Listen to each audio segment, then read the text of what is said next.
أعوذ بالله من الشيطان الرجيم بسم الله الرحمن الرحيم. Mana hewan ternak yang paling utama untuk dikurbankan? Apakah domba atau patungan sepertujuh sapi?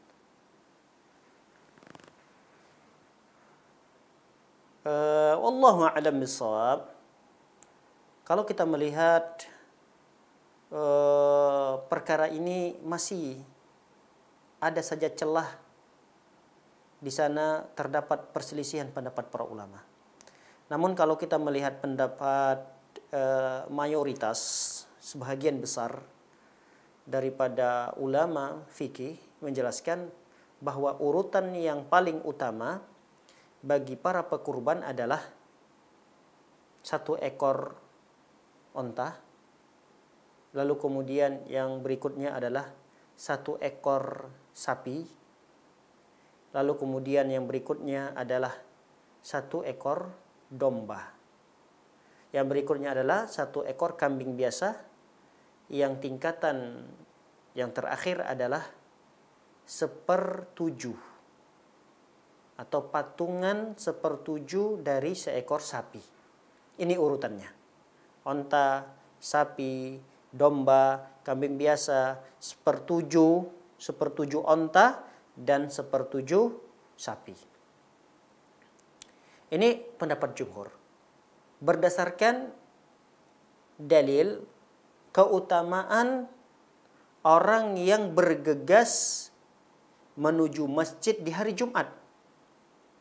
Dan kita sudah sering mendengarkan hadis tersebut. Rasulullah SAW menjelaskan tentang keutamaan orang yang bergegas berjalan menuju masjid di hari Jumat. Kata Rasulullah SAW, siapa orang yang berjalan menuju masjid di jam pertama, maka seakan-akan dia berkorban seekor onta. Dan siapa orang yang berangkat ke masjid di jam yang kedua, maka pahalanya seakan-akan berkorban seekor sapi.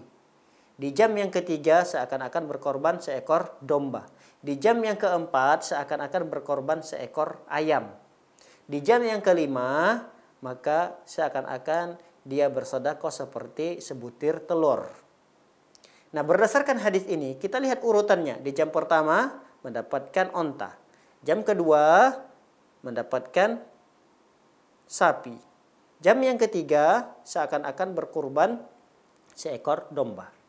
Dan menurut urutan hadis inilah maka jumhur ulama mengatakan yang terbaik apabila seseorang ingin berkurban adalah onta, sapi, domba, kambing, dan seterusnya.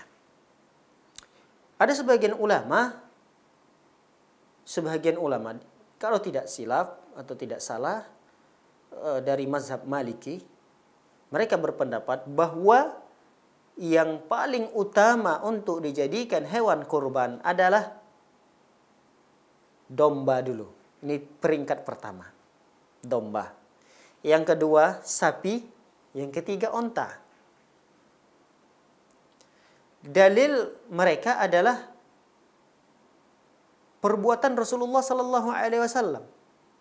Hampir di setiap tahunnya Rasulullah sallallahu alaihi wasallam berkurban itu dengan kibash. Bikabashaini, amlahaini, aqranaini. Itu sering kita dapatkan dalam hadis-hadis terkait dengan ibadah kurban yang dilakukan oleh Rasulullah sallallahu alaihi wasallam. Rasul itu seringkali bahkan hampir setiap tahunnya berkurban dengan domba.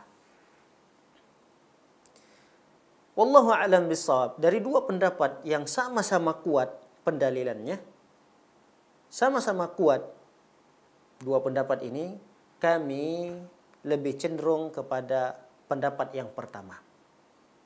Pendapat mayoritas para ulama.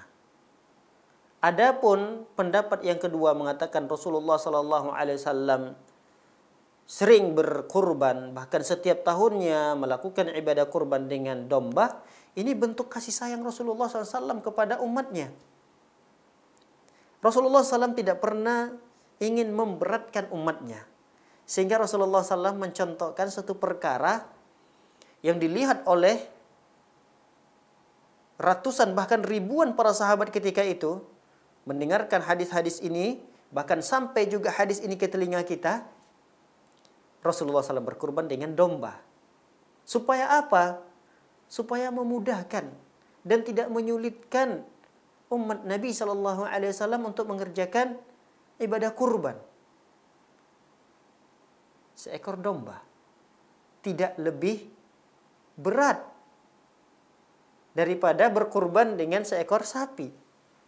Seekor domba ini ibadah kurban yang tidak lebih berat daripada berkurban dengan seekor onta. Maka Rasulullah SAW menunjukkan betapa sayang dan cintanya beliau kepada umat ini, sehingga Rasulullah SAW mencontohkan perkara yang ringan sehingga bisa diikuti oleh umat-umatnya yang melakukan ibadah kurban. Wallahu a'lam bissawab.